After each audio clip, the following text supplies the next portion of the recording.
Good morning, students of class 9. Welcome back to the online classes. Let's continue our subject English. We are doing chapter A Truly Beautiful Mind. It's all about Einstein, a great scientist. Now we have talked about his childhood, about what his mother, what his teachers and headmasters thought about him. Now, till the age of 15, he studied in Munich, and after the age of 15, he went to Milan.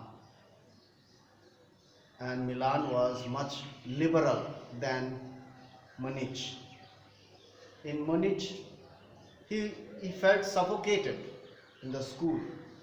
He did not like the classes, the way the education was imparted there. He did not like, he was not satisfied, so he wanted to leave that place, and finally at the age of 15 he left that place.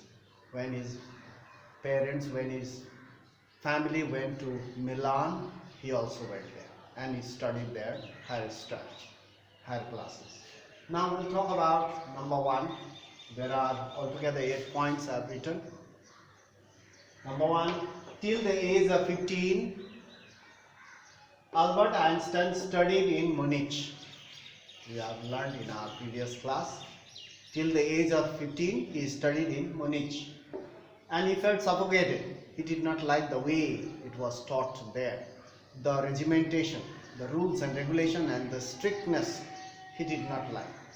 So then he went to study in Milan. As his family shifted to Milan, he also went there and studied, which was more liberal.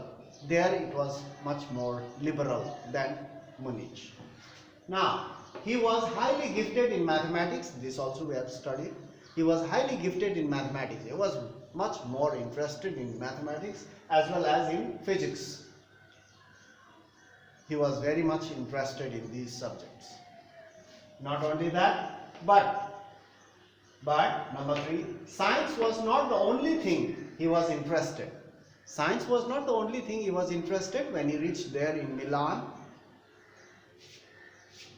He felt a special interest in his company. He had a friend.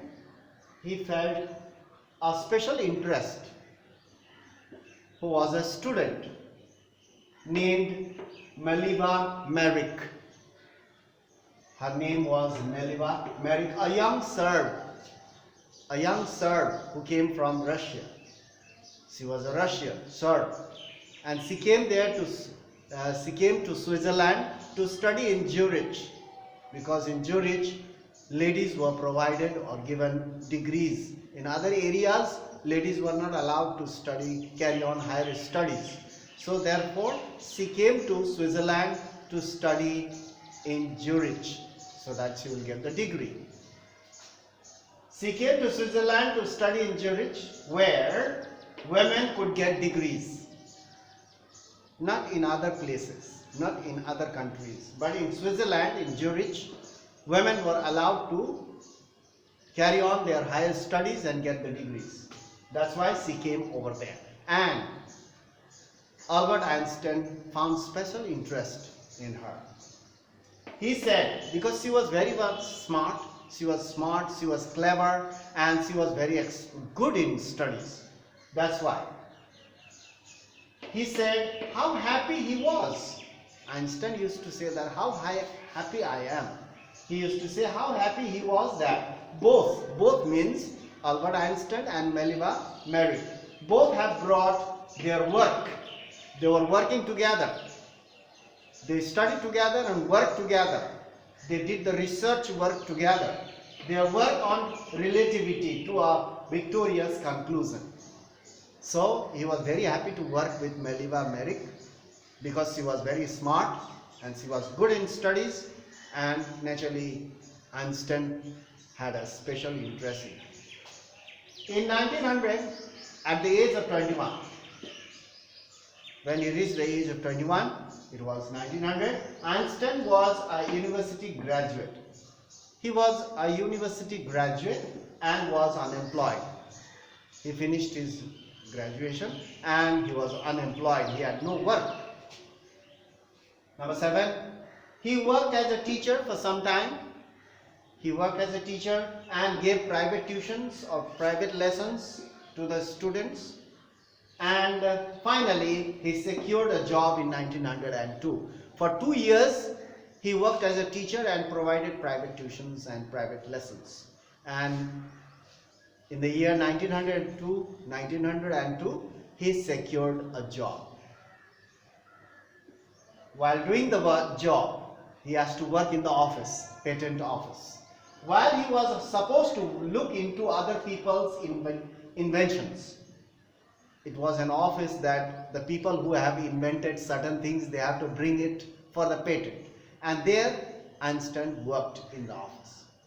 While he was supposed to do the work, what type of work? To look into other people's inventions.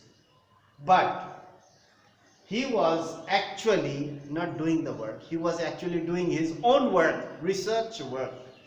He was actually developing his own ideas in secret.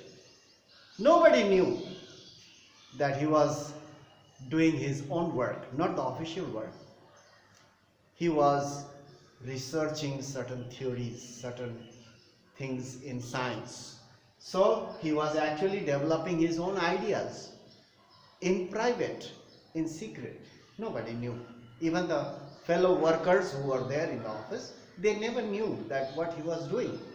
Actually, he was working some research work in his office. So till there we have finished. Now to be continued, we'll continue in our next lesson, in our next class. What happens after that? More are there. His life, family life, what he thought, what the world thought, what inventions, what what inventions he had made, and how it helped the people. So a lot of things are there to understand. So we'll go through part by part, slow but continuous. So that's all for today. If you have the book, most of you have the book, I think, and those who don't have the book, you copy this out and study properly. So don't waste your time, keep on studying. It will help you a lot to answer any type of questions. So that's all. So I hope you are doing your work regularly and using your time wisely, I hope. So that's all for today. Thank you for watching the video. We'll meet in the next class. That's all for today.